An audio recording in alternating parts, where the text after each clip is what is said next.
എല്ലാവർക്കും പുതിയ വ്ളോഗിലേക്ക് സ്വാഗതം. വിഷുവിൻ്റെ സദ്യ കഴിക്കാൻ വേണ്ടി ഞങ്ങളെല്ലാം ഒരുങ്ങി റിസപ്ഷനിൽ വന്നിരിക്കുക. അസീറിനെയും വെയിറ്റ് ചെയ്ത് എല്ലാവരും ഇരിക്കുക. എല്ലാവരും പോകാൻ സദ്യ കഴിക്കാനുള്ള മൂഡിലാണ്.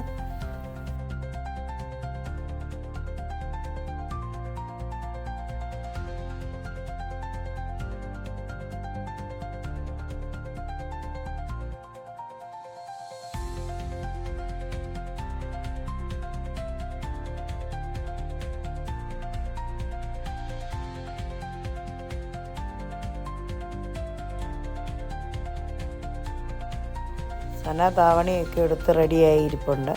സമയം ഇപ്പം തന്നെ 1:30 അച്ചു വിളിച്ച് നോക്കുക അസീറിനെ എവിടെ എത്തിയെന്ന്. അസീർ വന്നു. ഞങ്ങളെല്ലാവരും എഴുന്നേറ്റ് പോകാനായിട്ട് വണ്ടിയുടെ അടുത്തോട്ട് പോവുക.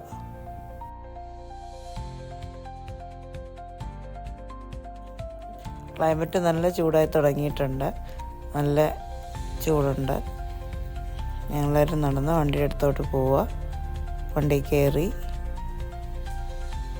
ഞങ്ങൾ ഉമ്മൻരസം നോട്ട് ബുക്കിലോട്ടാണ് പോകുന്നത്.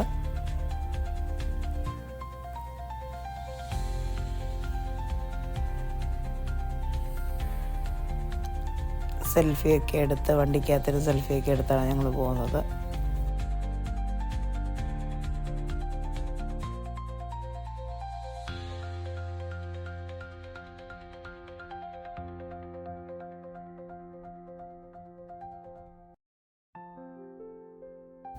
ഞങ്ങളെല്ലാവരും നോട്ട് ബുക്കുകളുടെ ഫ്രണ്ടിൽ ചെന്ന് ഇറങ്ങി. ഇനി ഞങ്ങൾ നോട്ട് ബുക്കിനകത്തോട്ട് കയറാൻ പോവുക സദ്യ കഴിക്കാൻ. നല്ല തിരക്കുണ്ടായിരുന്നു. വിഷുസദ്യ ഉണ്ണാൻ നല്ല ടോക്കണൊക്കെ എടുത്താണ് ഞങ്ങൾ പോയത്.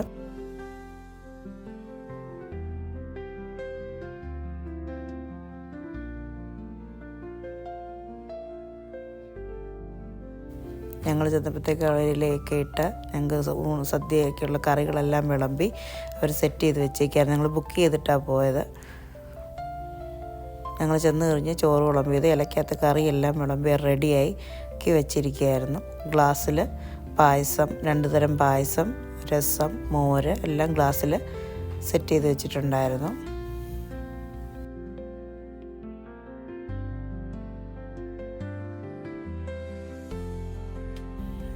നല്ല സദ്യയായിരുന്നു. നല്ല ടേസ്റ്റ് ഉണ്ടായിരുന്നു.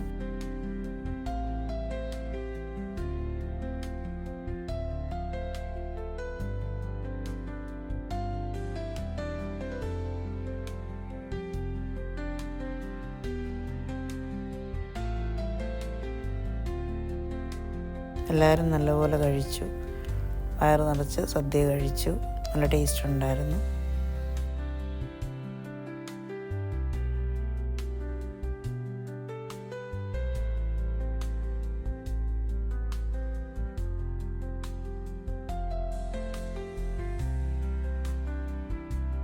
നല്ല പപ്പടവും പഴവും പായസവും കൂട്ടി സദ്യ കഴിച്ച്. ആദ്യം അടപ്രഥമനായിരുന്നു. പിന്നെ അത് കഴിഞ്ഞ് സേമിയ പായസവും പഴവും പപ്പടവും ചേർത്ത് കഴിച്ച് സദ്യ കഴിച്ചു. അത് കഴിഞ്ഞ് ഞങ്ങൾ ബില്ലെല്ലാം കൊടുത്ത് നോട്ട് ബുക്കിൽ നിന്ന് ഇറങ്ങി.